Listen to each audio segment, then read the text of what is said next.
Hello everyone, welcome to the 24th episode of Let's Optimize podcast series.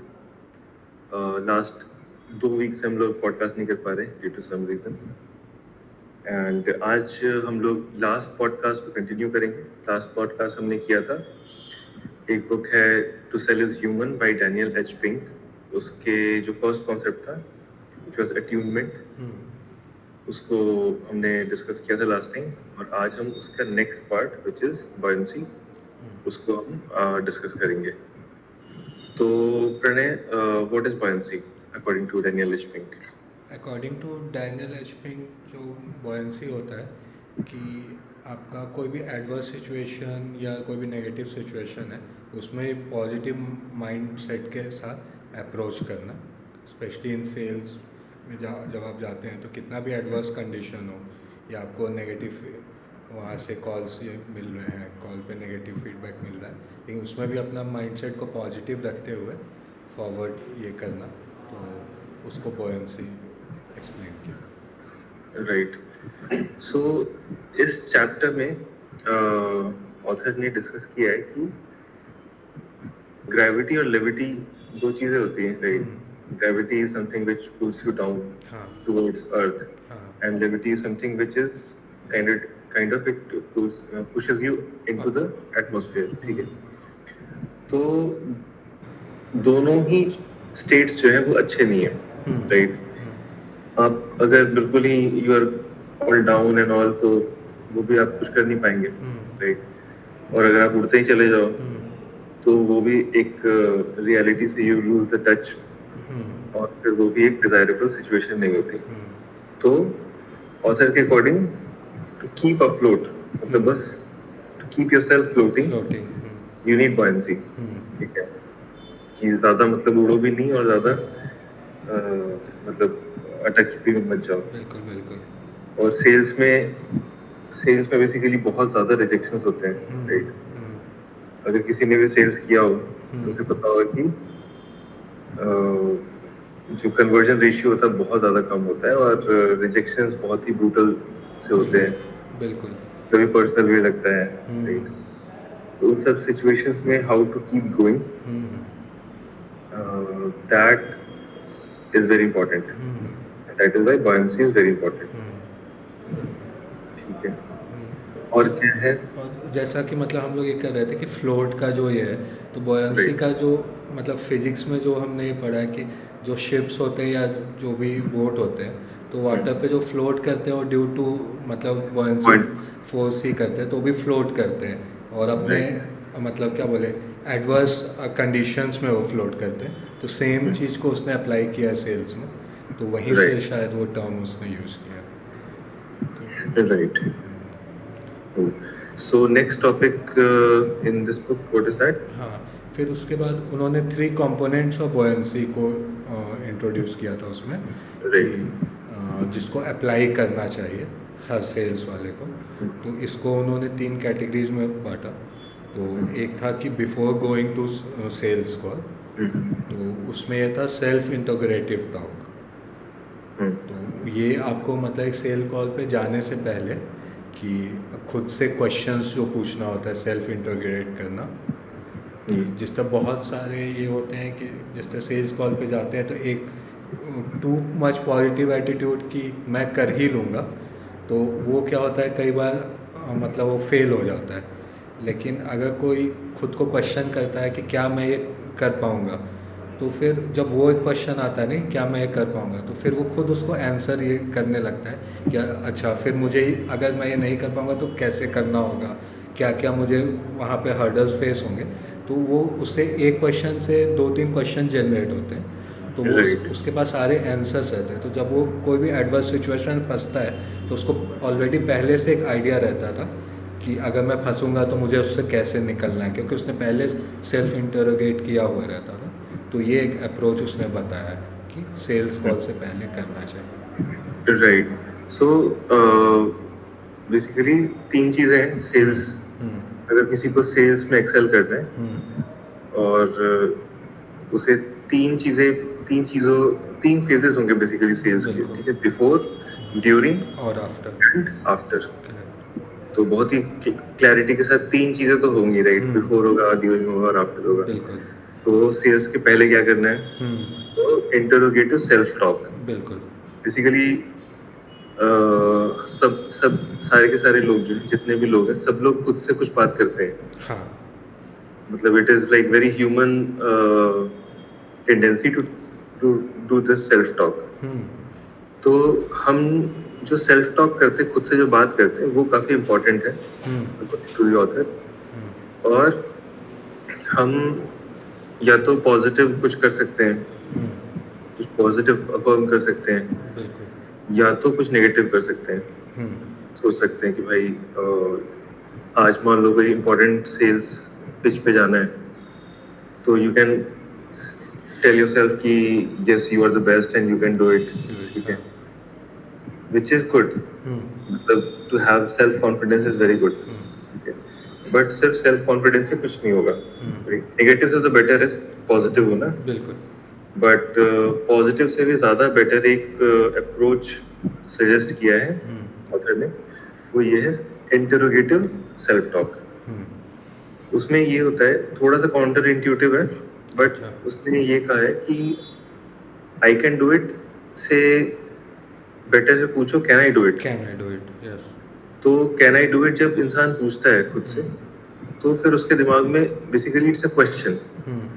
Questions are it triggers a lot of thoughts in your brain, ठीक है। जो भी question हम खुद से पूछते हैं, तो हमारा दिमाग उसके पीछे, उसको सॉल्व करने के पीछे लग जाता है। तो कैन आई डू इट अगर ये क्वेश्चन है, तो इंसान सोचेगा कि मैं कैसे कर सकता हूँ या फिर क्यों नहीं कर सकता। तो दोनों में ही आंसर है इम्प्रूवमेंट का, राइट। अगर उसे ये आंसर आता है कि मैं कैसे कर सकता हूँ, तो उसमें वो अपनी स्ट्रैटेजीज बेसिकली मतलब दिमाग में अपनी स्ट्रैटेजीज को रीआइटरेट कर सकता है कि हाँ ये स्ट्रैटेजी तो है मेरे पास, और ये प्रोस्पेक्ट है, इस पे ये स्ट्रैटेजी लगेगी, और इस तरह से आई कैन डू इट। तो ये भी एक अच्छी बात है कि he is basically reminding himself of his hidden strategies, जो कि मे बी अचानक से उसके दिमाग में ना आए, राइट। बट अगर वो पहले ये क्वेश्चन पूछता है खुद से, तो हो सकता है कि उसे ये स्ट्रैटेजी क्लिक करे कि हाँ ये स्ट्रैटेजी मैं यूज कर सकता हूँ। अगर आंसर नहीं है, बिल्कुल, कि नहीं हो पाएगा, I can not do it, then next है उसको इसी आंसर में ये भी मिलेगा, इसी हाँ इस आंसर में बेसिकली एक और आंसर मिलेगा क्यों नहीं कर सकते, राइट। जब आपको पता है कि ये क्यों मुश्किल है, why it is difficult for me to do it, then you also know the answer. अगर आपको पता है कि क्यों नहीं कर सकते, then you can find out different ways to overcome that point, right. तो उस तरीके से भी जो है वो it actually helps. Simply just ये कहना कि I can do it, I am the best, और वो सारे अफर्मेशंस होते हैं, अफर्मेशंस रियली हेल्प, बिल्कुल। बट उससे भी एक बेटर स्ट्रैटेजी है कि इंटरोगेटिव सेल्फ टॉक करने से काफी सारे सॉल्यूशंस निकल सकते हैं और काफी यूजफुल हो सकते हैं ड्यूरिंग द पिच, ठीक है।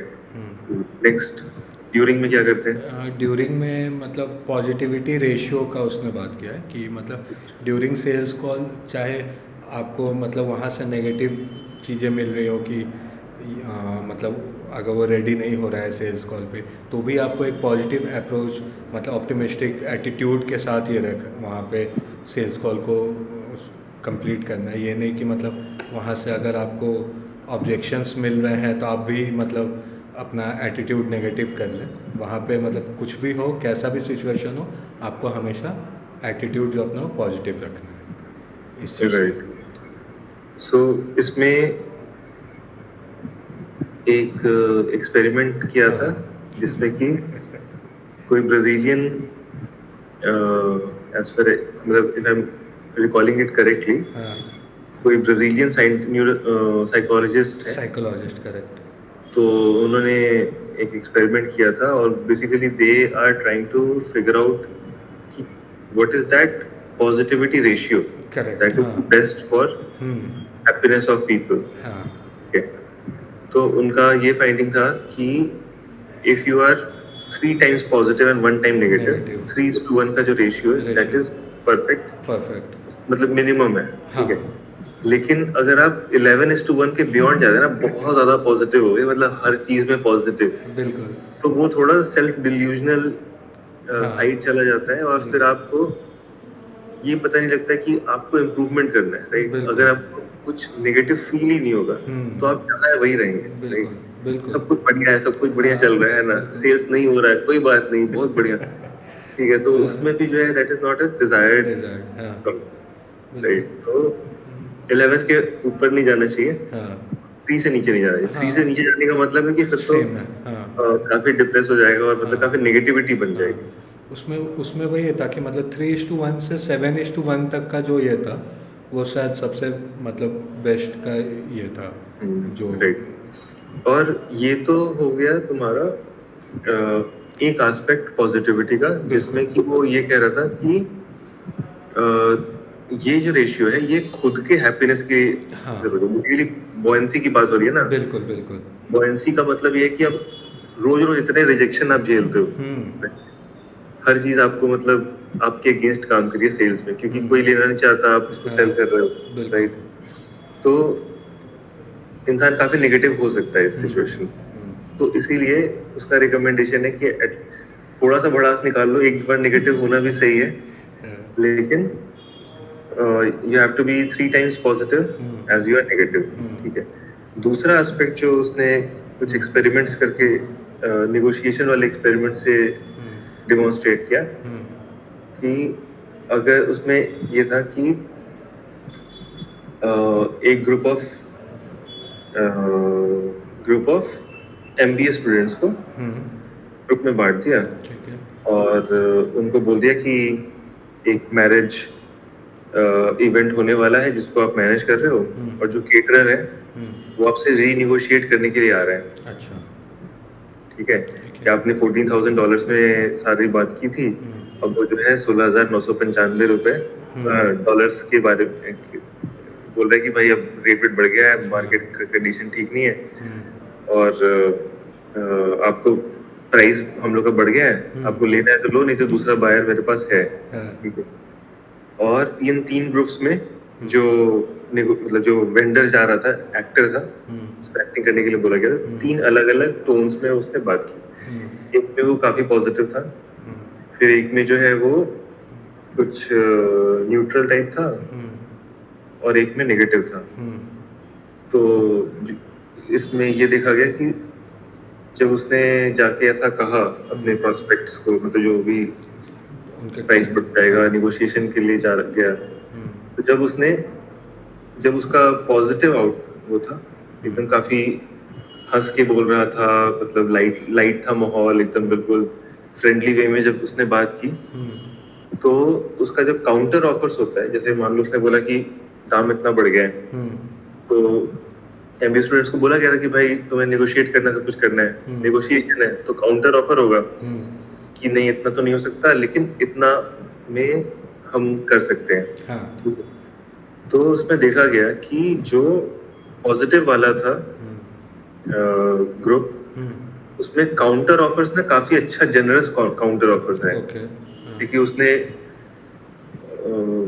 एग्जाम्पल के लिए लेते हैं कि अगर उसने $17,000 बोला, तो इनका काउंटर ऑफर मे बी $15,500 होगा, जिसमें एकदम बिल्कुल ही नेगेटिव और एकदम बिल्कुल जाके आउटराइटली उनको इंसल्ट कर रहा था, और वो सब कर रहा था, तो लेना है तो लो, वरना जाओ भाड़ में जाओ, उस टाइप से, अभी बताओ, तुरंत बताओ, इस टाइप से। तो मोस्टली तो डील हुआ ही नहीं, और जो काउंटर ऑफर्स भी थे ना, थोड़ा सा बोले कि 14,500 बस, हम ज्यादा नहीं जा सकते, राइट। तो इस सेंस में जो है positive during the sales pitch, positive रहना जो है, पॉजिटिव बिहेवियर रखना जो है, वो काफी फ्रूटफुल रहता है। और जैसे मतलब हम लोग भी देखते हैं दूसरे टर्म्स में भी, कि जैसे अगर कोई इंटरेक्शन है, अगर उसमें पॉजिटिव आउटकम नहीं भी आ रहा है, जैसे कोई अगर किसी को कुछ पिच किया जा रहा है, और मान लो कि वो उस समय डील नहीं भी हो सकती है, नहीं हुई deal, due to some reason, लेकिन हमने एक अच्छे नोट पे उसको एंड किया। तो फ्यूचर में कई बार ऐसा हुआ है कि वो इंसान वापस आता है कि हाँ अब मुझे जरूरत है, कैन बी टुगेदर, ठीक है। तो उस केस में भी पॉजिटिव नोट्स पे छोड़ना काफी जरूरी होता है। सेल्स में तो बहुत ही जरूरी होता है, राइट।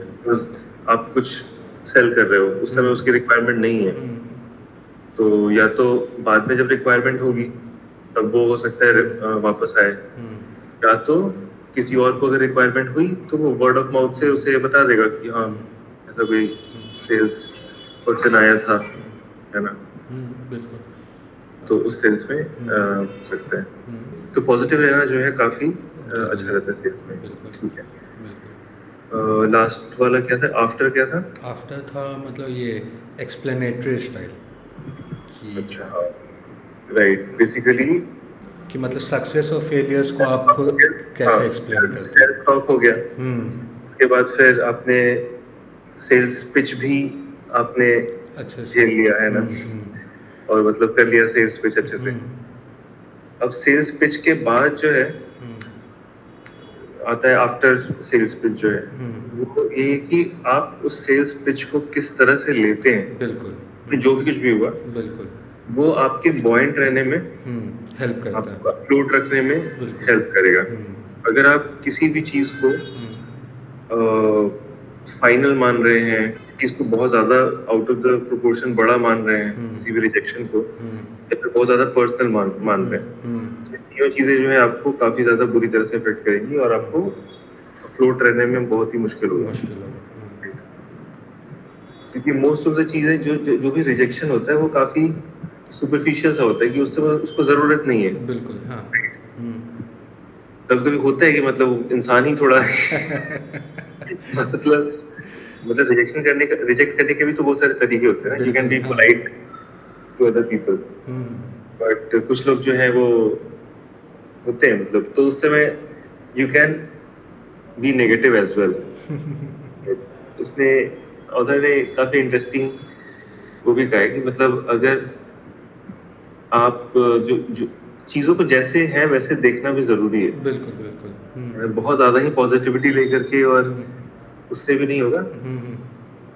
तो एक मतलब जो एक्सप्लेनेटरी सेल्फ टॉक होता है आफ्टर सेल्स पे, जिसकी वो ऑथर बात कर रहे हैं, उसमें यही है कि you have to analyse your sales pitch, और काफी objectively you have to analyse, ताकि आपको उसमें से पॉइंट्स टू इम्प्रूव आप उसमें से ले सकें। बिल्कुल। और पहला तो पॉइंट हो गया कि पॉइंट्स टू इम्प्रूव ले सकें।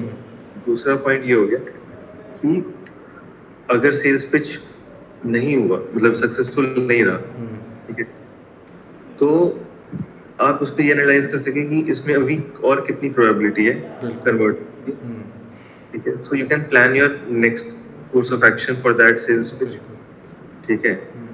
और आप जब आप उसको एनालाइज करें तो आपको ये भी समझ में आ सकता है कि आपने क्या क्या गलती की, उससे एक्चुअल में क्या चाहिए था। बेसिकली जब आप किसी की बात सुन रहे होते हैं तो हो सकता है कि उस समय आपने 100% ग्रास्प नहीं किया कि वो एक्चुअली क्या कहना क्या चाह रहा था, ठीक है।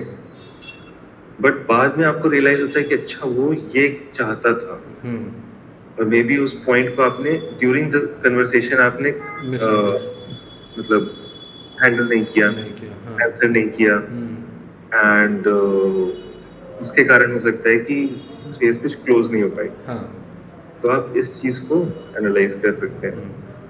और थर्ड पॉइंट ये है कि आप जब एनालाइज करते हैं तो आपका जो रिजेक्शन के बाद का जो फीलिंग है वो कम हो जाता है, मतलब जो बुरा फीलिंग होता है, बिल्कुल, हाँ, क्योंकि आपने उसको ऑब्जेक्टिवली एनालाइज कर लिया, राइट। बिल्कुल। अगर उसको एनालाइज नहीं करोगे तो सबकॉन्शियस लेवल पे जाके बैठेगा, बिल्कुल बिल्कुल, कि नहीं हुआ, ठीक है। अब जब आप उसको ऑब्जेक्टिवली एनालाइज करें तो you are doing it as a professional, कि हाँ ठीक है, ये काम होता है, इसमें ये किया, ये नहीं किया, इस कारण से ऐसा रहा, मतलब प्रोस्पेक्ट कितना क्वालिफाइड था, मतलब लीड कितना क्वालिफाइड था, एक्चुअल में जरूरत थी या नहीं थी, बिल्कुल।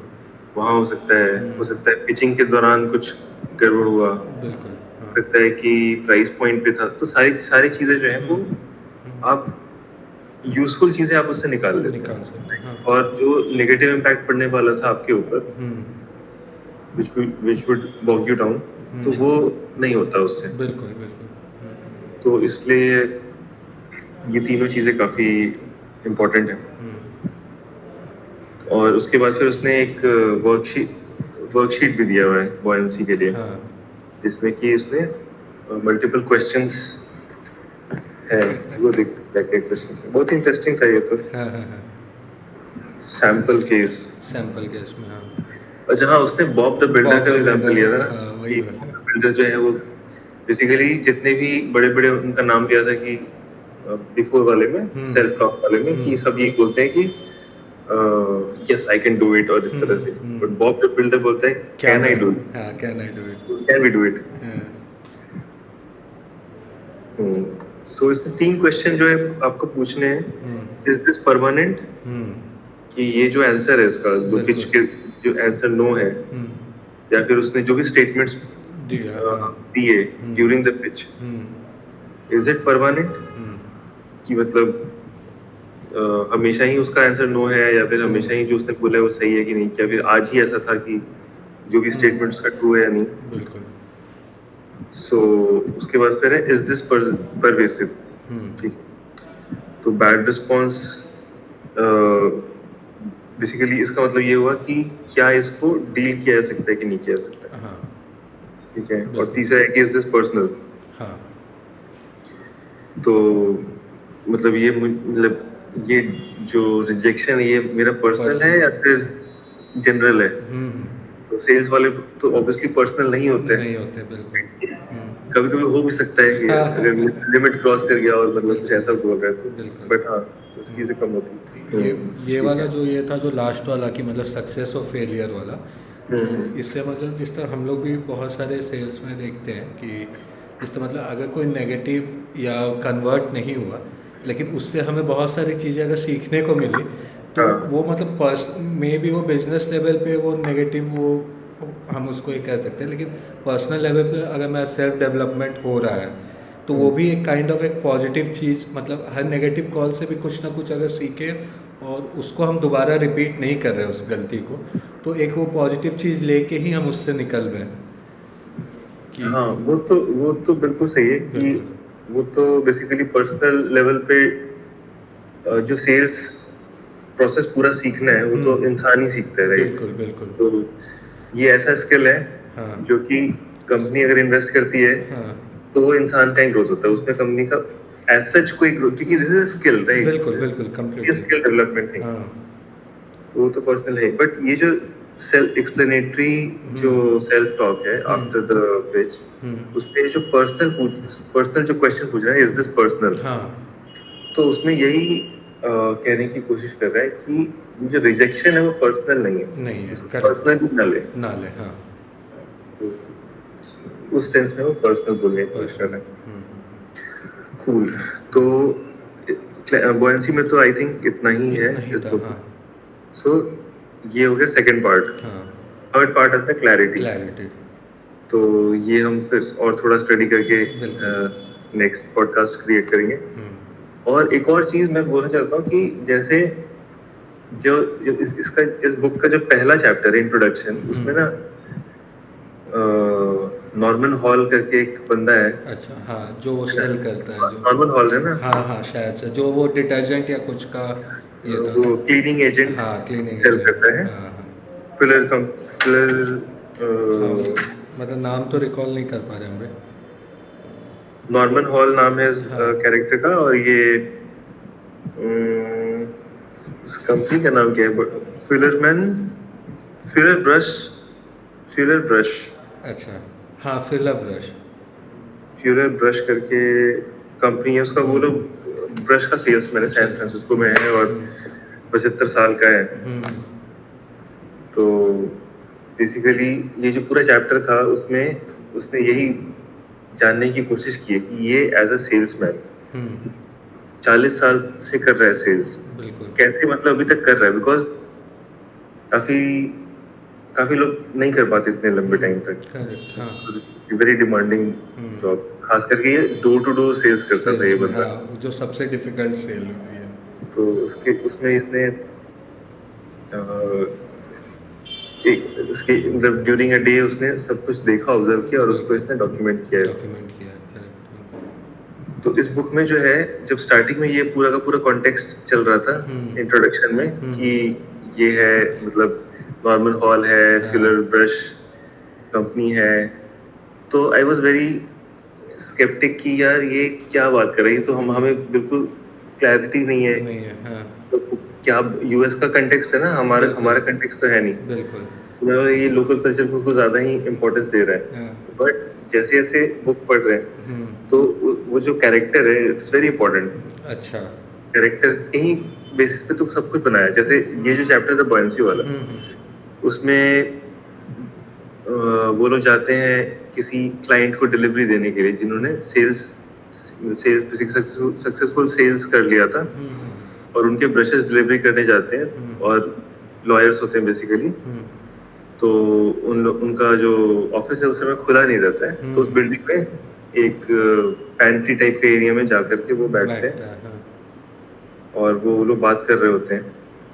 उसके बाद फिर एक लेडी आती है, वो अपना कॉफी बना रही होती है, तो अपना कन्वर्सेशन छोड़ करके नॉर्मल हॉल जो है उसको बोलता है, इंट्रोडक्शन करता है और बोलता है कि ब्रश बहुत अच्छा होता है वो सब, और उसको रिजेक्ट कर देती है। हाँ।